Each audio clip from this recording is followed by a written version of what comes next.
ಹಳೆಯ ಚಿನ್ನದ ಒಡವೆನ ಅಧಿಕ ಬೆಲೆಗೆ ಮಾರಬೇಕೆ ಅಂದ್ರೆ ಆಟಿಕಾಗೆ ಕಾಲ್ ಮಾಡಿ 8803000300. Attica gold company. ಅತ್ಯಂತ ಬೇಜವಾಬ್ದಾರಿಯಾಗಿ ಅರಣ್ಯ ಇಲಾಖೆ ನಡ್ಕೊಂಡಿದೆ. ಅರಣ್ಯದ ಸುತ್ತಲಿರುವಂಥ ಜನರು ಮತ್ತು ಅರಣ್ಯಕ್ಕೆ ಒಂದು ನಿಕಟವಾಗಿರುವಂಥ ಸಂಬಂಧ ಇರ್ತದೆ. ಅದು ಅರಣ್ಯ ಇಲಾಖೆಗೂ ಕೂಡ ಗೊತ್ತಿರ್ತದೆ. ಬಹುತೇಕವಾಗಿ ಅಲ್ಲಿರೋ ಗಾರ್ಡ್ಸ್ಗೆ ಮತ್ತು ಲೋವರ್ ಲೆವೆಲ್ ಅರಣ್ಯ ಅಧಿಕಾರಿಗಳಿಗೆ ಹೂ ಈಸು ಅಂತಲೂ ಕೂಡ ಗೊತ್ತಿರ್ತದೆ.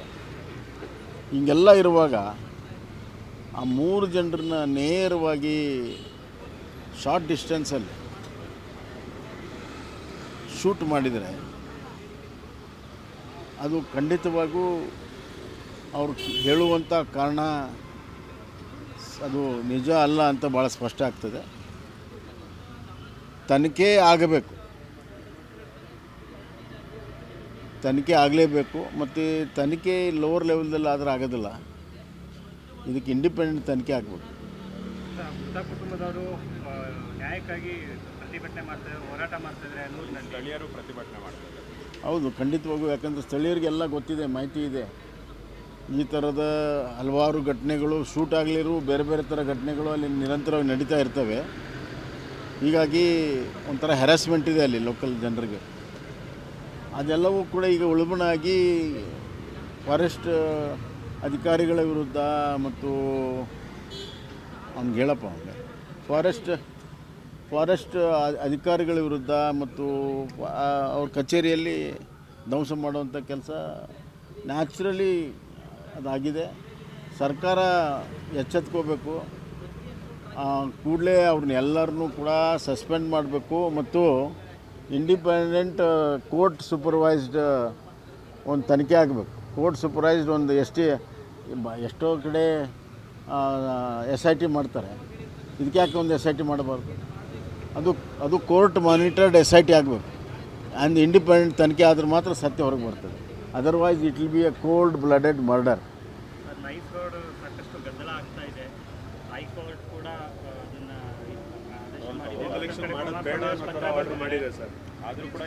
ಈಗ ನೋಡಿ, ನೈಸು ಮೊದಲಿಂದನೂ ವಿವಾದಿತವಾಗಿರುವಂಥ ಒಂದು ಯೋಜನೆ. ನೈಸ್ ಅವರು ಬಂದು ಏನು ಹೇಳಿದ್ರು ಆ ಯೋಜನೆಗೂ ಈಗ ಮಾಡಿರೋದಕ್ಕೂ ಭಾಳ ವ್ಯತ್ಯಾಸ ಇದೆ. ರಿಂಗ್ ರೋಡ್ ಮಾಡಿರುವಂಥದ್ದು ಒಂದು ಬೆಂಗಳೂರಿಗೆ ಅನುಕೂಲ ಆಗಿದೆ ಅನ್ನೋದು ಬಿಟ್ಟರೆ ಮಿಕ್ಕಿದ್ದೆಲ್ಲವೂ ಕೂಡ ಅವ್ರು ಟೋಲ್ಗಿಲ್ಲೆಲ್ಲ ಅತಿ ಹೆಚ್ಚು ಕಲೆಕ್ಟ್ ಮಾಡ್ತಾರೆ ಅನ್ನುವಂಥ ಕಂಪ್ಲೇಂಟ್ ಮೊದಲಿಂದ ಇದೆ. ಪ್ಲಸ್ ಅದರಲ್ಲಿ ಭಾಳಷ್ಟು ನ್ಯೂನತೆಗಳಿದ್ದಾವೆ ಅಂಥೇಳಿ ಪದೇ ಬೇರೆ ಬೇರೆ ಕೋರ್ಟಲ್ಲಾಗಿದೆ. ಸುಪ್ರೀಂ ಕೋರ್ಟಲ್ಲೂ ಹೋಗಿದೆ, ಮತ್ತೆ ಬಂದಿದೆ. ಈಗ ಹೈಕೋರ್ಟ್ ಅಬ್ಸರ್ವೇಷನ್ ಮಾಡಿದ ಹಿನ್ನೆಲೆಯಲ್ಲಿ ಅದು ಗಂಭೀರತೆ ಬಂದಿದೆ. ಕೂಡಲೇ ಈಗಾಗಲೇ ಸರ್ಕಾರದಲ್ಲಿ ಹಲವಾರು ವರದಿಗಳಿದ್ದಾವೆ. ಪಬ್ಲಿಕ್ ಅಕೌಂಟ್ಸ್ ಕಮಿಟಿ ವರದಿ ಇದೆ, PWD ಇಲಾಖೆಯ ವರದಿ ಇದೆ, ಹಲವಾರು ವರದಿಗಳಿದ್ದಾವೆ. ಅದರ ಆಧಾರದ ಮೇಲೆ ಕೂಡಲೇ ಕ್ರಮ ತೆಗೆದುಕೊಂಡು ಜನರಿಗೆ ಮತ್ತು ಅಲ್ಲಿರೋ ರೈತರಿಗೆ ಭಾಳಷ್ಟು ಜನಕ್ಕೆ ಕಾಂಪೆನ್ಸೇಷನ್ ಸಿಕ್ಕಿಲ್ಲ. ಕೆಲವ್ರಿಗೆ ಸೈಟ್ ಕೊಡ್ತೀನಿ ಅಂತ ಸೈಟ್ ಕೊಟ್ಟಿಲ್ಲ. ಅವೆಲ್ಲವನ್ನು ಕೂಡ ಪರಿಹಾರವನ್ನು ಕೂಡ ಕೊಡಬೇಕು ಮತ್ತು ಜನರಿಗೆ ಅತಿ ಹೆಚ್ಚು ಟೋಲ್ ಆಗಿದೆಯಲ್ಲ ಅದನ್ನು ಕೂಡ ಕಮ್ಮಿ ಆಗೋದಕ್ಕೆ ಓವರಾಲ್ ನನಗನ್ನಿಸ್ತಾ ಇದೆ ನೈಸ್ ಯೋಜನೆಯನ್ನು ಮತ್ತೊಮ್ಮೆ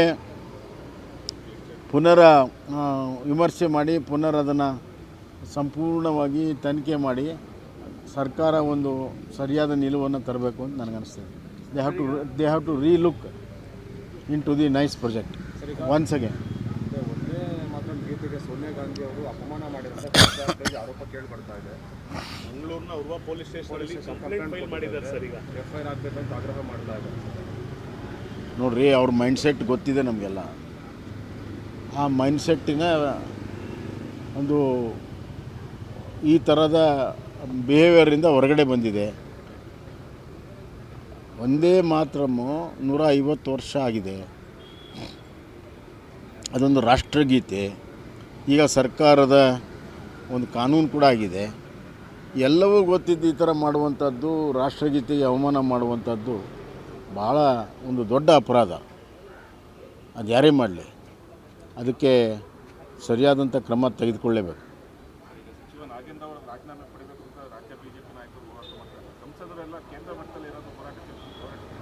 ಕೇಂದ್ರ ಮಟ್ಟಕ್ಕೆ ಹೋರಾಟ ಮಾಡೋಕ್ಕೇನಿಲ್ಲ ಅಲ್ಲಿ.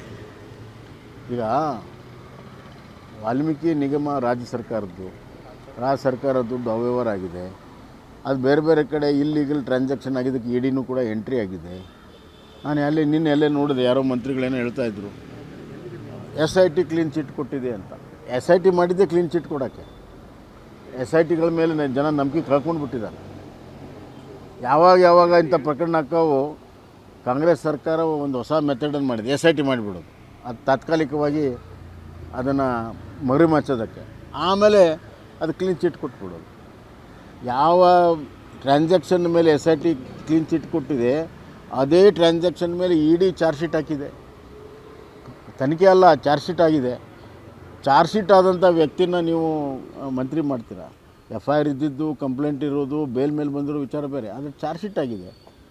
ಅಂದರೆ ಕಾಂಗ್ರೆಸ್ ಸರ್ಕಾರ ತನ್ನ ನೈತಿಕತೆಯ ದಿವಾಳಿ ಆಗಿದೆ, ಭಾಳ ಸ್ಪಷ್ಟವಾಗಿ ಗೊತ್ತಾಗ್ತದೆ.